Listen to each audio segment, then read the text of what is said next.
Tudo bem, alunos do 8º ano? Aqui é o professor Cláudio. Nessa aula a gente vai falar sobre números racionais e números irracionais. Números racionais. Número racional é todo número cuja representação decimal é sempre finita ou infinita e periódica. Exemplo: 7 sobre 10. Dividindo 7 por 10, eu tenho 0,7. Letra B. 2 sobre 5. Dividindo 2 por 5, eu tenho 0,4. 78 sobre 25. Dividindo 78 por 25, eu tenho 3,12. Então, esses decimais aqui, são chamados de decimais exatos ou finitos. Letra D. 1 dividido por 6 vai dar 0,1666. Continua. Nesse caso aqui, eu tenho um decimal infinito e periódico. No caso, ele é infinito, porque no caso aqui, ele não tem fim. E no caso, ele é periódico porque, no caso, o 6 é o valor que vai repetir aqui, infinitamente. Então, o 6 que se repete, ele é chamado de período. E esse número 1 aqui que aparece aqui, antes do período, ele é chamado de antiperíodo. Dividindo 22 por 7, eu tenho 3,14, 28, 57. 14, 28, 57. No caso aqui, ele continua. No caso, vai continuar o quê? 14, 28, 57. Então, o período aqui é 14, 28, 57. Dividindo 37 por 11, eu tenho 3,36, 36, 36. Então, no caso, o 36 aqui, ele repete infinitamente aí. Então, esses aqui são chamados de decimais infinitos e periódicos. No caso, também são chamados de dízimas periódicas.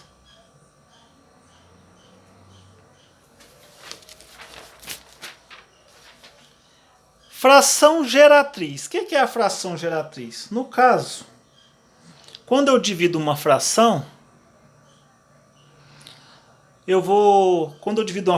o que acontece? Eu tenho o valor na forma decimal. Então, essa fração é chamada de fração geratriz. Então, no caso aqui, eu quero saber qual foi a fração que gerou esse decimal aqui, 0,75. Nesse caso, isso aqui é um decimal exato ou finito. Então, nesse caso é fácil. Eu vou pegar e transformar isso aqui para fração. Como é que eu transformo para fração? Você pega o número todo sem a vírgula, então vai dar 75. E você vai olhar a quantidade de casas depois da vírgula. Então, se são duas casas depois da vírgula, divisão por 100. 75 dividido por 100. Aqui eu posso simplificar aqui, por 25. No caso, 25 é o máximo divisor comum de 75 e 100. Dividindo a fração por 25 vai ficar 3 sobre 4. Então, essa fração aqui, 3 sobre 4, que gerou esse decimal aqui, Se você dividir 3 por 4, vai dar 0,75. Letra B. Na letra B, eu tenho essa dízima aqui, No caso agora o decimal, ele é infinito e periódico. No caso a gente chama de dízima periódica. Então o processo é diferente para a gente achar a fração geratriz da dízima. Primeira coisa que eu vou fazer é chamar isso aqui de x. Então eu vou colocar assim, x igual 0,222. Certo? Agora o seguinte, eu vou observar o seguinte aqui. O período aqui é o 2. Então esse período é formado por apenas um valor. Então, se esse período é formado por apenas um valor, o que você vai fazer? A gente vai ter que passar esse período aqui para antes da vírgula. Para isso eu vou multiplicar. Aí eu vou multiplicar aqui. Ó. Nesse caso aqui, como só tem um valor, eu vou multiplicar por 10. Por quê? A multiplicação por 10, eu ando uma casa para a direita. Então, se a vírgula está aqui, ó, multiplicando por 10, basta pegar a vírgula e colocar ela aqui. Ó. Aí vai ficar antes, esse 2 que é o período, vai ficar antes da vírgula. Então, multiplicando por 10, vai ficar assim. Ó. X vezes 10 vai ficar 10x. Multiplicando 0,222 por 10, eu pego a vírgula e passo ela para cá. Ó. Então fica assim, ó, 2,22. Aí você pode completar com mais um 2 aqui, ó, porque o 2 ele repete infinitamente. Certo? Agora, eu tenho duas equações. Eu tenho a equação 1 e tenho a equação 2. O que eu vou fazer? Eu vou pegar a equação 2 menos a equação 1.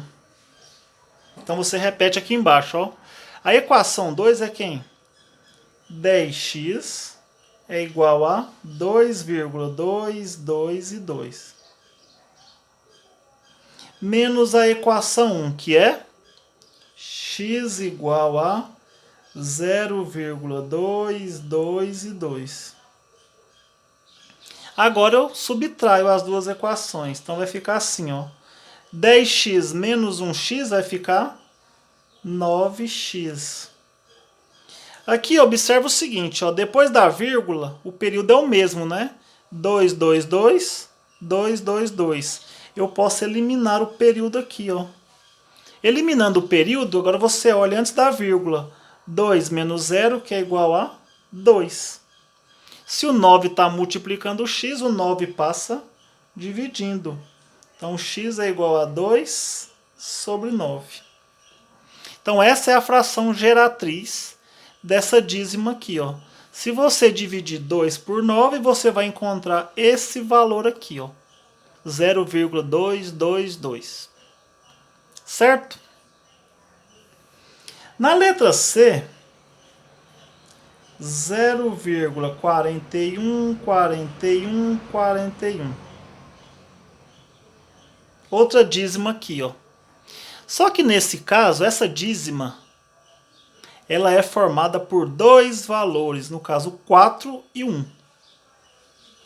Então a primeira coisa que você vai fazer é o seguinte, ó. Você vai chamar ela de x. X igual a 0,414141. Agora, o período ele é formado por dois valores. O que você vai fazer? Quando é formado por dois valores, eu tenho que pegar esse período aqui, o 4, 1, e passar ele para antes da vírgula. Para isso, como são dois valores, eu vou multiplicar por 100.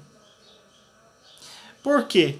Multiplicando por 100, eu vou andar a vírgula aqui, ó, duas casas para a direita. Então, vai ficar assim, ó, x vezes 100 vai ficar 100x. Agora aqui, ó, multiplicando essa dízima por 100, eu vou andar a vírgula duas casas para a direita, então vai ficar 41,4141. Aí você completa mais um 41 aqui, ó. Certo? Agora, eu tenho a equação 1 e tenho a equação 2. Aí você vai fazer a mesma coisa da anterior. Ó. Você vai pegar a equação 2 menos a equação 1. Copiando aqui embaixo vai ficar equação 2. 100x igual a 41,4141. Agora, equação 1. X igual a 0,41, 41 e 41. Certo? Agora eu vou subtrair a equação 2 menos a equação 1. No caso aqui, ó, subtraindo aqui, ó, vai ficar assim, ó, 100x menos 1x vai ficar 99x, que é igual a... Aqui, ó, eu posso eliminar o período. 41 menos 0 vai ficar 41. 99 está multiplicando, vai passar a dividir. Então vai ficar 41 sobre 99. Nesse caso não tem como simplificar essa fração. Então fica 41 sobre 99.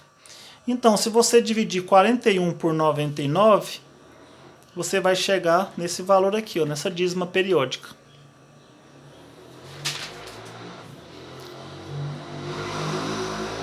Na letra D, eu tenho 0,1787878.